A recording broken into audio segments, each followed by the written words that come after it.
যারা ডাক্তার অনেককেই পরামর্শ দেন। মনে করেন আপনার এই রোগের অন্যতম কারণ হলো আপনি চেইন স্মোকার। মানুষ এত ক্ষতিকর জানার পরও আপনি কষ্ট নিবেন না, সিগারেট ছাড়ে না। সিগারেটের প্যাকেটে লেখা থাকে কি ধূমপান কি ঘটায়, মৃত্যু ঘটায়। ইচ্ছা করে আমি মৃত্যুকে কাছে টেনে আনি। ধূমপান ক্যান্সারের কারণ, অমুক তমুক বড় বড় ভয়াবহ রোগ, ছবি পর্যন্ত রোগের ছবি দিয়ে দেয়। এরপর লোকেরা কয় আসলে সতর্ক থাকা দরকার, আর কয়দিন খাই আছে। কিছু ডাক্তার আছে অবশ্যই যারা ওষুধও দেয় আবার মোটিভেশন চালায়। এগুলো ছাড়েন, ইসলামে তো নিষেধ করেছে। এগুলো থেকে দূরে থাকেন, মাকরুহ না, এগুলো হারাম। এগুলো থেকে আপনি আপনার নিজের জীবনকে শেষ করে দিচ্ছেন।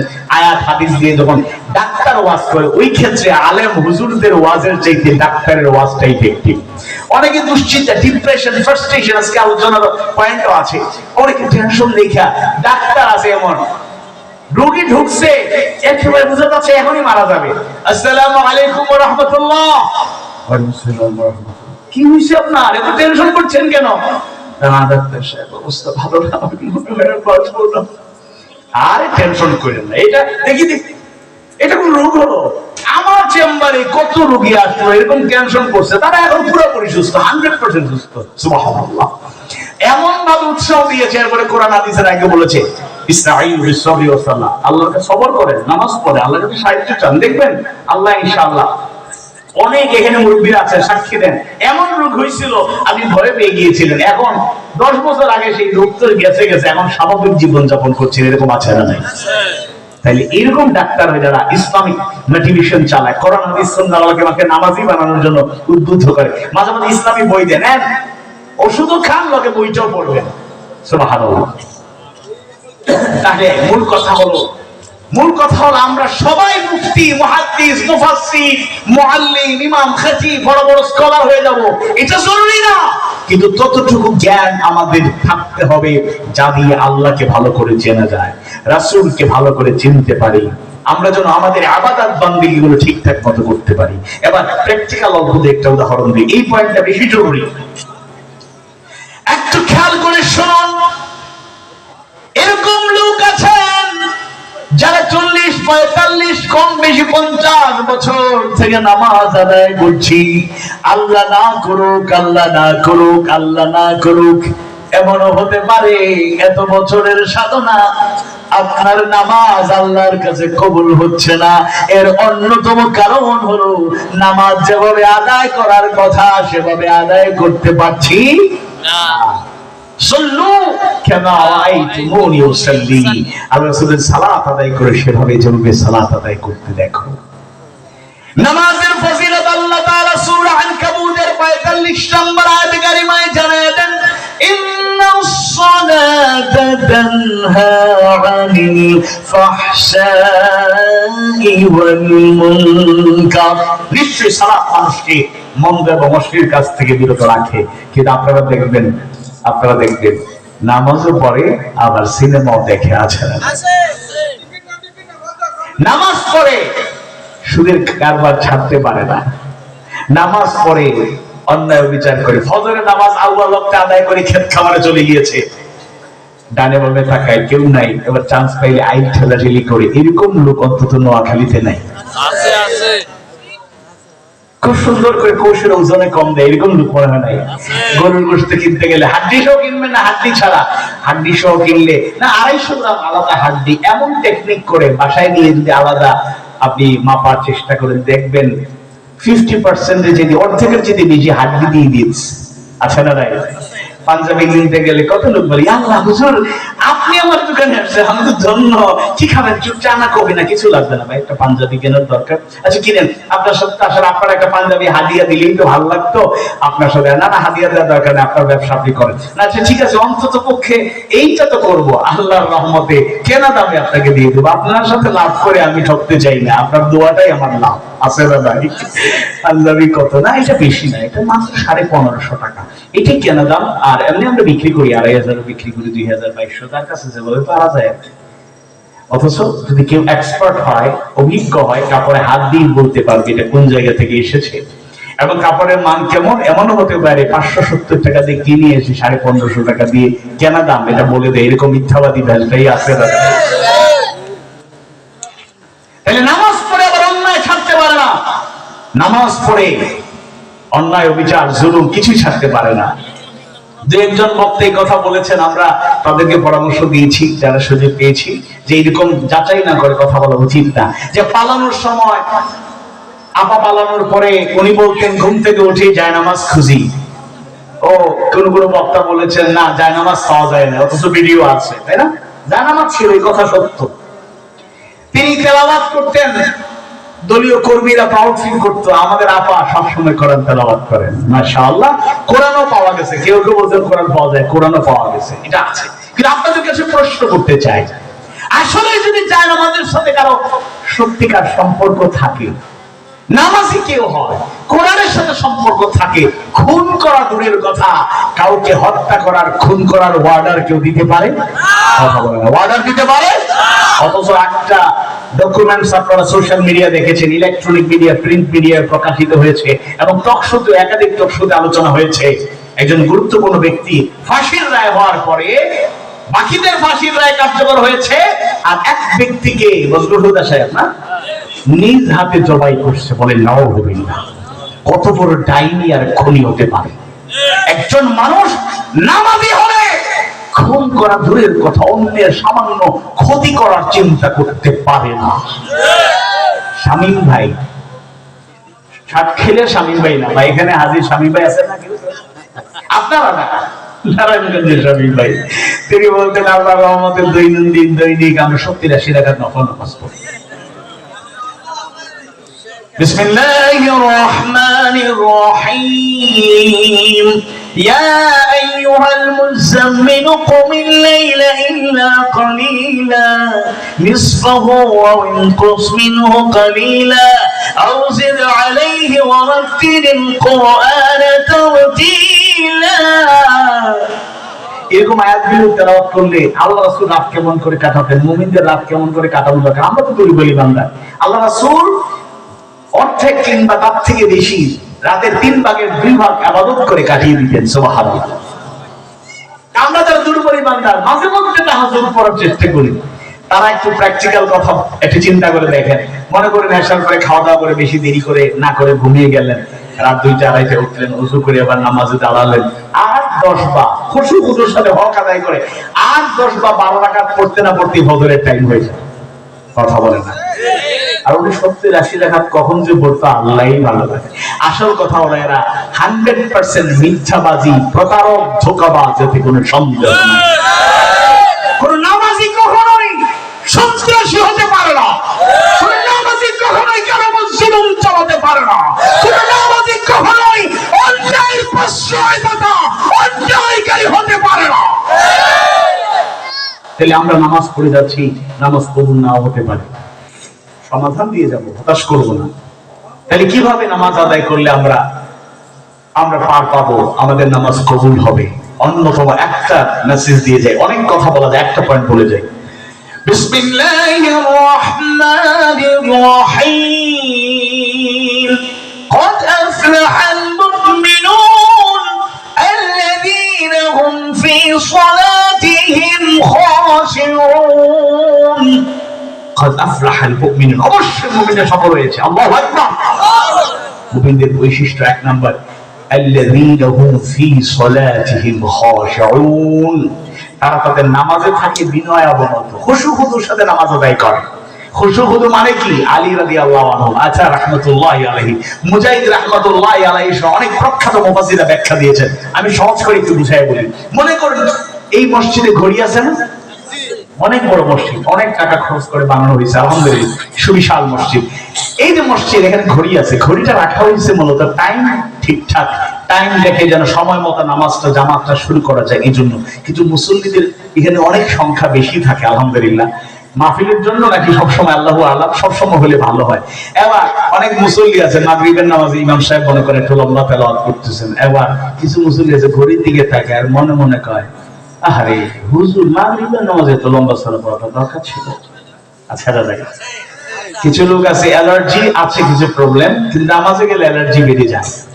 আজকেও নামাজে দেখলাম অনেকে অসুস্থতার কারণে কাশতেছে, এই মাহফিলও কাশতেছে, আমারও কিছু কাশি সর্দি আছে, চলে আসছে। কিছু লোক আছে অসুস্থতার জন্য না, পার্মানেন্ট তার একটা বদভ্যাস, শেষ বৈঠকে বসলে তার পড়া সব শেষ, এবার ইমামকে সিগন্যাল দেয়। কি বলে সিগন্যাল দেয়? কি বলে? আছে না নাই? মনোযোগ আছে? খুশু খুদু আছে? নাই। বাজারের এক ব্যবসায়ী আসরের নামাজ পড়ে সালাম ফেরানোর পর দাঁড়ায় বলছে, ইমাম সাহেব নামাজে তো ভুল করছে। নামাজে ভুল করছি কোন মুসল্লি বলে না। কেমনে আপনি বুঝলেন? আমি একেবারে 100% কনফিডেন্ট হয়ে বলছি আপনি নামাজে ভুল করছেন, 3 রাকাত পড়াইছেন। কেউ বলে না। এবার ইমাম সাহেব, আচ্ছা বলেন কিভাবে, একটু ব্যাখ্যা দেন। কেউ তো বলতেছে না কিছু। বুঝলেন, আমি এই বাজারের ছোটখাটো একজন ব্যবসায়ী, আমার 4টা দোকান আছে, আমি সারাদিন কি ব্যবসা করলাম, আসরের নামাজে এসে প্রথম রাকাতে প্রথম দোকানের হিসাব মিলাইতে পারছি, দ্বিতীয় রাকাতে দ্বিতীয় দোকানের হিসাবে মিলাই ফেলছি, 3 নাম্বার রাকাতে 3 নাম্বার দোকানের হিসাব মিলাইছি, 4 নাম্বারের দোকানের হিসাব মিলানো যায়। আচ্ছা দাদা, এই জন্য খুশু খুদুর সাথে একাগ্রতার সাথে হেফাজত করে নামাজ আদায় না করলে এই নামাজ কবুল নাও হতে পারে। রোজা রাখার উদ্দেশ্য কি? লাআল্লাকুম তাত্তাকুন। কিন্তু আমরা কি তাকওয়া অর্জন করতে পারছি? রমাদান মাসে কর্মকর্তা অফিসে বসে আছেন, একজন বান্ডিল নিয়ে আসলো, স্যার আপনার পেমেন্টটা বুঝে নিন। তিনি খুশি হওয়ার কথা, সামনে টাকা তো দরকার, কিন্তু উপস্থিত সময় খুশি হলেন না, ভয় পেয়ে গেছে। এখন কোন মাস? স্যার এখন তো রমাদান মাস। রোজা রেখেছ? জি স্যার রোজা রেখেছি। আমি রোজাদার? আপনি তো আমার থেকে ভালো রোজাদার। তাইলে এই কাজটা দিনে দুপুরে কেমনে করবো? Sir I am sorry for that, ভুল হয়ে গেছে, আর করবো না, চলে যাচ্ছে, দরজার কাছাকাছি চলে গেছে। এই শোনো, বহু দূর থেকে অনেক কষ্ট করে এসেছে, ড্রয়ারে রেখে দাও, ইফতারের পরে দেখবো। তাহলে রোজাদার অবস্থায় ইফতারের আগ পর্যন্ত ঘুষ খাওয়া হারাম, ইফতারের পর কি হালাল হয়ে যায়? আওয়াজ বাড়িয়ে বলুন, হালাল হয়ে যায়। আল্লাহ বলছেন, ইয়া আইয়ুহাল্লাযীনা আমানু লা তাকুলু আমওয়ালাকুম বাইনাকুম বিল বাতিল। ঈমানদারগণ, একে অপরের সম্পদ অন্যায়ভাবে ভক্ষণ করো না, অন্যায়ভাবে দখল করো না। অথচ এমন লোক আছে আপন ভাইয়ের সন্তানদেরকে, আপন ভাইকে, আপন বোনকে, রক্ত সম্পর্কে আত্মীয়কে ঠকায় নাকি ঠকায় না? জানাজার নামাজে ভাই এত কান্নাকাটি করছে, সবাই বলতেছে দেখছো ভাইয়ের জন্য ভাইয়ের কি মায়া। 1 সপ্তাহ পরে মায়াটা পাল্টে গেল। এবার অবুজ বাতিজা বাতিজি কিচ্ছু জানে না, ওই ভূমি অফিসে দৌড়াদৌড়ি কইরা এবার আইসা বলতেছে ওরা সাইনা দেওয়া শিখে নাই, বাতিজা বাতিজির হইতেছে টিপসই লাগাও, টিপসই লাগাও, টিপসই লাগাও, টিপসইটি দিয়ে কৌশলে তার নামে সবকিছু নিয়ে যায়। এরকম কপাল পোড়া জুলুমবাজ চাচা, আত্মীয়, ভাই, বেড়াদার আছে না ভাই? এজন্য নামাজের ব্যাপারে, রোজার ব্যাপারে, হজের ব্যাপারে, যাকাতের ব্যাপারে, মৌলিক ব্যাপারে ফান্ডামেন্টাল নলেজ, মৌলিক জ্ঞান থাকতেই হবে, আপনাকে অর্জন করতেই হবে। নতুবা কষ্ট করে নামাজ পড়ে যাচ্ছেন, রোজা রাখছেন, একবার সঠিক জ্ঞান না থাকার কারণে আপনার এই ইবাদত আল্লাহর কাছে কবুল নাও হতে পারে। আল্লাহ তুমি ভুল ত্রুটি হলেও আমাদের ইবাদত বন্দেগী ভুল ত্রুটি ক্ষমা করে দাও, ইবাদত কবুল করে নাও, বলেন আমিন। আর জ্ঞান অর্জনে আরো এগিয়ে যাওয়ার তৌফিক দাও, বলেন আমিন। রাত তো 11:30 হয়ে যাচ্ছে, আর অল্প সময় শেষ করে নেব। 2 নাম্বার ভ্রান্ত বিশ্বাস, রং আইডিয়া। আমি এসেছি সিলেট থেকে, সহজ করে প্র্যাকটিক্যাল কথা বোঝায় বলি। আপনারা সিলেটে চান্স পাইলে দাওয়াত, আপনারা যাইবারই হোক, সুযোগ পাইলে আপনারা দাওয়াত আইবা ইনশাআল্লাহ। তবে নোয়াখালীতে অনেক মানুষ সিলেটে আছেন আলহামদুলিল্লাহ, ব্যবসা বাণিজ্য, চাকরি আয়ুকরা সিলেট। আমার বাসা তো মদিনা মার্কেট, বাসা আপনারা দাওয়াত। যদি বাজার করোর ভিতরে যদি ঢুকার জায়গাও না, সাদো প্যান্ডেল করিয়া দরকার নোয়াখালীবাসীর লাগে আপনাদের ব্যবস্থা হইব ইনশাআল্লাহ। আর জাফলং, মাদুকুণ্ড, সাদা পাথর, আরো অনেক সুন্দর সুন্দর জায়গা আছে, চা বাগান, আর দেখলে মন জুড়ায়। আসবেন আপনারা, আপনারা ভ্রমণ করেন, ফায়দা আছে, বরকত আছে। এবার আপনি সিলেটে গেলেন, ওই নিয়তে যাবেন না, সফরের নিয়তে যাবেন। যাওয়ার পরে বলে আরে সিলেটে চলে এসেছি, এই কাছেই তো ভাই, শাহজালাল আহমদের কবরটা কোথায়? এই তো কাছে। আচ্ছা চলেন, রিক্সা নিয়ে অথবা হেঁটে হেঁটে চলে গেলেন, গিয়ে জিয়ারত করলেন। সুন্নাত শাহপরানের কবরের পাশে গেলেন। আমি কি শব্দ কি ব্যবহার করছি খেয়াল করবেন, কবর খেয়াল করবেন না, এতে মেসেজ আছে, বিতর্ক তৈরি করার দরকার নাই। শাহপরান রহমতুল্লাহ কবরের পাশে গেলেন, গিয়ে জিয়ারত করলেন, সুন্নাত। কিন্তু বহু লোক আছে খুব উদ্বেগ, উৎকণ্ঠা নিয়ে দোয়া করে, যদিও এখন কড়াকড়ি নিষেধ, এইরকম করতে দেওয়া হয় না, কিন্তু এরপরে চান্স পাইলে দোয়া করে, বাবা অভাব কাটে না, মোর অভাব দূর করে দাও। অভাব দূর করার মালিক কে? মা বোনদের সন্তান হয় না, এরকম মা আছেন, বিয়ে হয়েছে, পরিবার ভেঙে যাবে এরকম অবস্থা, খুব আবেগ নিয়ে গেছেন, গিয়া দোয়া করতেছেন, বাবা সন্তান নাই, সন্তান দাও। নাউযুবিল্লাহ। সন্তান দেওয়ার মালিক কে?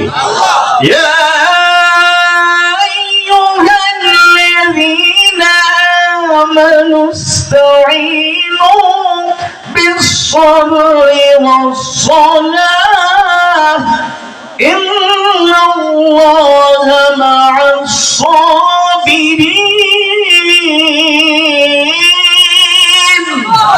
সূরা আল-বাকারা 153 নম্বর আয়াত। ইয়া আইয়ুহাল্লাযীনা আমানু, হে বান্দাগণ, ইস্তাঈনু, আমার পক্ষ থেকে সাহায্য পেতে চাও, গ্রহণ করো, বিসসবরি ওয়াস সালাহ, সবর এবং সালাতের মাধ্যমে, ইন্নাল্লাহা মা'আস সাবিরিন, নিশ্চয় আল্লাহ তাআলা ধৈর্যশীলদের সাথে আছেন। সুবহানাল্লাহ।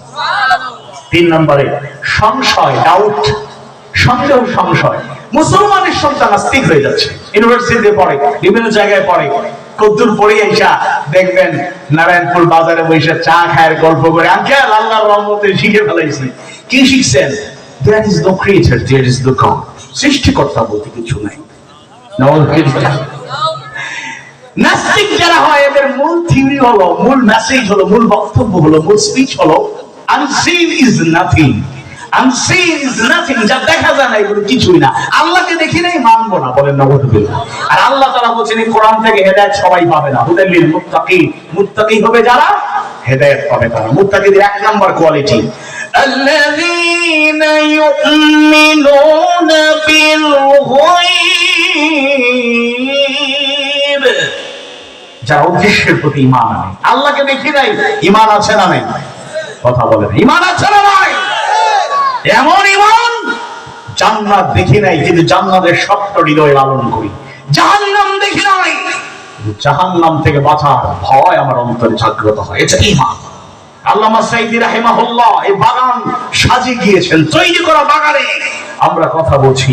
জেলে যাওয়ার পরেই একাধিকবার, অনেকবার তাকে প্রস্তাব দেওয়া হয়েছে, লোভনীয় প্রস্তাব, মুক্তি পাওয়া যাবে, দুনিয়ায় বিচরণ করা যাবে, দলের প্রধান হওয়া যাবে, ক্ষমতার অংশীদার হওয়া যাবে, সুন্দর সুন্দর প্রস্তাবের অভাব নাই। কথা শোনার পরে বলেছেন, আপনারা আমাকে কি শাস্তি দিয়েছেন? যাবজ্জীবন কারাদণ্ড, সারা জীবন থাকতে হবে, যতদিন বাঁচবো কারাগারে, এটা কোনো ব্যাপারই না, বরং আপনারা চাইলে আমাকে ফাঁসির মঞ্চে নিয়ে যান, হাসি মুখে জীবন দেব, হক পথ ছেড়ে দেব না। আল্লাহকে দেখি নাই, জান্নাত জাহান্নাম দেখি নাই, রাসূলকেও দেখি নাই, ওই ব্যাপারে একটু দ্বিধাদ্বন্দ্ব শয়তান তৈরি করে দিতে পারে, কিন্তু প্রকৃত মুমিনরা আল্লাহকে সেভাবে গ্রহণ করেছে, রাসূলকে সেভাবে গ্রহণ করেছে, প্রয়োজনে তারা শাহাদাতের পেয়ালা পান করবে, রক্ত দেবে, কারাবরণ করবে, চোখ হারাবে, হাত হারাবে, পা হারাবে, পঙ্গু হবে, তারা নজর পেশ করবে, ঈমানের পথ ছেড়ে দিতে পারে না, পারে না, পারে না। 4 নম্বরে বক্রতা, খাতামাল্লাহু আলা কুলুবিহিম। এই আয়াতগুলো পড়লে আসলে মানুষ যে কত বড় বক্রতার দিকে পা বাড়ায় তার নমুনা পাওয়া যায়। 5 নম্বরে অন্ধতা, মানুষ অন্ধের মতো দুনিয়ার দিকে ছুটছে, মানব রচিত মতবাদের দিকে, ইজমের দিকে ছুটছে। 6 নম্বর মুনাফিকি, হিপোক্রেসি, মুনাফিকি আছে না নেই? ومن الناس من يقول آمنا بالله وباليوم الآخر وما هم بمؤمنين।